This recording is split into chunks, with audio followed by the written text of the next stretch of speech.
আমার সবটুকু বিশ্বাস যে দিয়েছে ভেঙে, তাকে কৃতজ্ঞতা জানাই।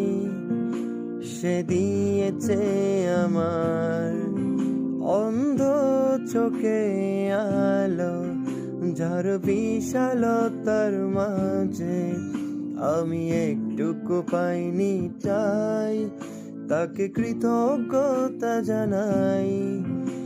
সে দিয়েছে আমার মহাশূন্যে আশ্রয়, আমার সমপূর্ণতায় যেন হয় আমার শূন্য পথের প্রতি শ্রেয়তম আশীর্বাদ। যখন স্বর্গদ্বারে একা দাঁড়াবো তার অপেক্ষায়, যেন আমার অভ্যর্থনা তাকে করে অনু